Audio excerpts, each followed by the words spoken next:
Salam Bapak Ibu Saudara yang saya kasihi. Kita jumpa dalam program Lawatan Hati GKI Residen Sudirman, Surabaya. Kali ini kita sampai di episode 113. Sedangkan tema lawatan hati kita adalah di balik kegagalan ada berkat. Bapak Ibu Saudara, semua orang bisa saja mengalami kegagalan dalam hidupnya. Entah itu kegagalan dalam berwirausaha, pekerjaan, atau karier, dalam studi, dalam rumah tangga, bahkan kegagalan dalam hal rohani. Pada waktu kita mengalami kegagalan, biasanya kita menangis, kita berdoa, bahkan kita bertanya kepada Tuhan sebagai tanda bahwa kita kecewa.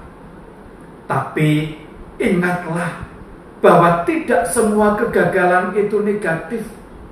Walaupun awalnya hal itu terasa sangat menyakitkan, namun itu hanya sementara saja.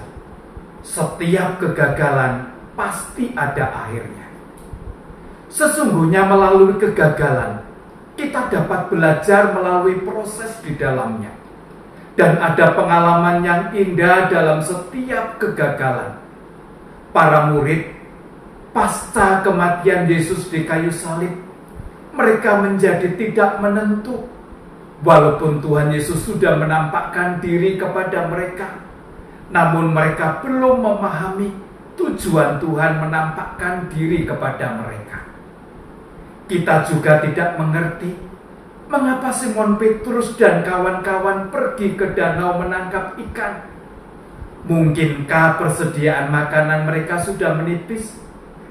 Atau mungkin untuk mengusir rasa bosan dan ketidakpastian akan harapan mereka untuk bertemu dengan Yesus Sang Guru, sehingga mereka pergi ke tengah danau untuk menangkap ikan.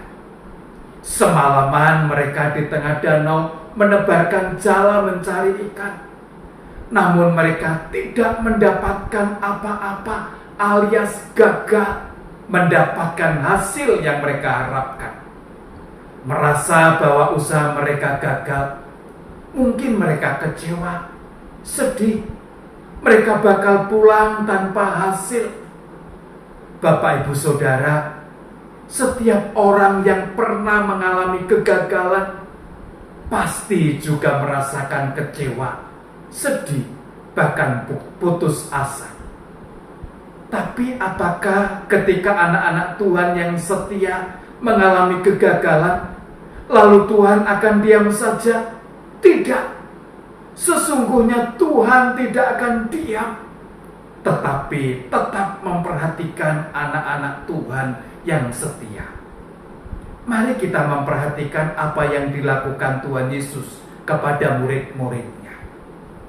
Menjelang siang mereka mendarat di pantai.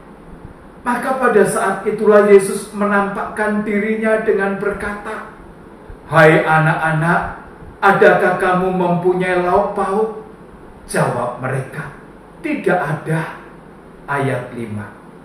Maka kata Yesus kepada mereka, "Tebarkanlah jalamu di sebelah kanan perahu, maka akan kamu peroleh." Lalu mereka menebarkannya dan mereka tidak dapat menariknya lagi karena banyaknya ikan. Yohanes 21 ayat 6. Dari peristiwa tersebut hendak mengajarkan kepada kita tentang beberapa hal. Yang pertama, bahwa kehidupan tanpa Yesus akan kehilangan arah atau tujuan hidup. Dulu, para murid telah meninggalkan status mereka dari penjala ikan untuk menjadi penjala manusia. Lukas 5 ayat 10. Namun setelah Yesus mati dan bangkit, mereka kembali kepada kebiasaan mereka yang lama. Yohanes 21 ayat 3. Yaitu kembali menjadi penjala ikan. Seolah-olah mereka kehilangan arah dan tujuan hidup. Tanpa Yesus, mereka tidak mengerti harus melakukan apa. Saudara, godaan yang paling besar sebagai anak-anak Tuhan adalah ketika persoalan datang, kita tidak mengerti harus bagaimana. Yang sangat disayangkan adalah kebanyakan orang kembali kepada kebiasaan lama.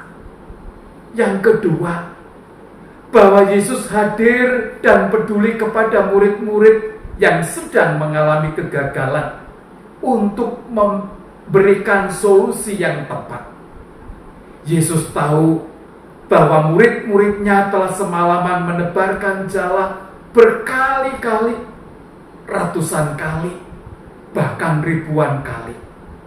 Namun semuanya nihil, gagal total. Untuk itu Yesus hadir di tengah-tengah kegagalan mereka, serta memberikan solusi dengan memerintahkan, tebarkanlah jalamu di sebelah kanan perahu. Kebiasaan menebarkan jala adalah di sebelah kiri. Namun Yesus memerintahkan untuk menebarkan jala di sebelah kanan perahu. Artinya memutar arah atau beralih dari kebiasaan. Di sini yang diperlukan adalah ketaatan kepada perintah Yesus. Dan ketika mereka taat, maka mereka menerima berkat besar. Yang ketiga, bahwa melalui peristiwa penangkapan ikan yang banyak tersebut, mengingatkan kepada murid-murid dan kita bahwa Yesus penuh kuasa, dan mengingatkan kepada murid-murid dan kita untuk kembali fokus kepada tugas panggilan kita menjadi penjala manusia, atau kembali kepada tugas pelayanan kita. Bapak, Ibu, Saudara, pengalaman para murid ketika mereka menyadari bahwa Tuhan selalu hadir atau selalu ada dan peduli kepada mereka, membuat mereka sadar bahwa tanpa Yesus mereka mengalami kegagalan. Namun bersama Yesus membuat mereka diberkati. Begitu juga dengan kita yang hidup pada zaman sekarang ini. Sesungguhnya Tuhan selalu hadir dan selalu ada bagi kita. Kehadirannya memberikan semangat dan sukacita, dan memungkinkan kita memperoleh hasil berlimpah atau berkat yang luar biasa. Kiranya Tuhan Yesus memberkati kita. Amin.